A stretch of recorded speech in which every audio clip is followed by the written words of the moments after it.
অনুরাগের ধারাবাহিকের আজকের পর্বে দেখা যায় সাক্ষ্য দীপাকে বলে, মিসেস সেনগুপ্ত, আপনার জামিনের সব ব্যবস্থাই ডক্টর সূর্য সেনগুপ্ত করেছেন, আপনি একবার ওনাকে ফোন করে নিন। তবে দীপা সাক্ষ্যকে বলে, না স্যার, আপনি বরং ওনাকে ফোন করে জানিয়ে দিন, তাছাড়া উনি এখন ওনার সন্তান এবং হবু স্ত্রীর কাছে আছেন, আমি ফোন করতে চাই না।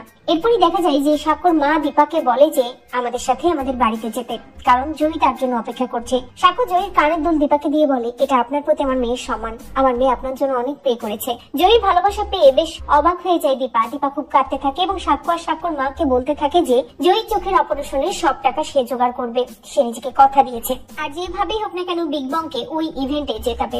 অপরদিকে দেখা যায় যে বাবা কেন এখনো আসেনি সেটা ভাবতে থাকে সোনা। উদ্গ্রীব হয়ে সোনা টিভিটা চালায় এবং তখনই দেখতে পাই যে টিভি নিউজে তার মাকে দেখাচ্ছে ইভেন্টে যে ঝামেলা হয়েছে সেটা নিয়ে দেখাচ্ছে। মায়ের উপর খেপে যায় সোনা। সোনা ভাবতে থাকে ওই মহিলা নিশ্চয়ই আবার কোনো ঝামেলা করে আমার বাবাকে আটকে দিয়েছে। এরপরে যখন চারুর কাছে বসে কাঁদতে থাকে সোনা, ঠিক তখনই সূর্য আসে এবং সূর্যকে গিয়ে জড়িয়ে ধরে সোনা। সোনা সূর্যকে বলতে থাকে, বাবা বাবা আমি ভেবেছিলাম তুমি হয়তো আসবে না, তুমি এসেছো বাবা, দেখো চারুর কি অবস্থা।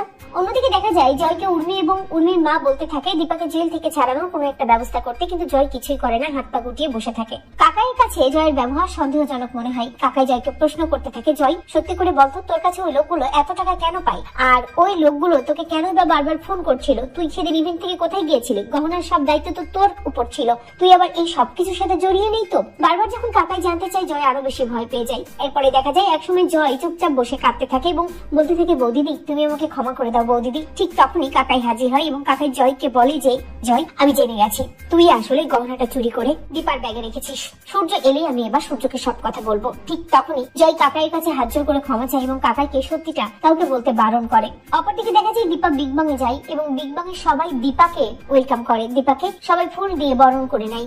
দীপা এত ভালোবাসা পেয়ে মুগ্ধ হয়ে যায়। তবে দীপা বুঝতে পারে তাকে এখন একটাবার জয়ের মুখোমুখি হতে হবে, তাই দীপা চলে যায় উর্মিদের বাড়িতে এবং জয়ের মুখোমুখি হয়। সেখানে কাকিয়াও থাকে। কাকিয়া দীপাকে একের পর এক অপমান করতে থাকে, তাদের পরিবারের সম্মান নষ্ট করছে দীপা, এমনটা অভিযোগ করতে থাকে। তবে দীপা কাকিয়াকে বুঝিয়ে দেয় দীপা তাদের পরিবারের কেউ নয়। অন্যদিকে জয় ভাবতে থাকে কাকাই কি সবকিছু সবাইকে বলে দেবে যে বৌদিদি নয় আমি চোর, আমি চুরি করেছি। তো বন্ধুরা তোমরা এটাই চাও তো যে জয় যে আসল কালপিট সেটা যেন সকলের সামনে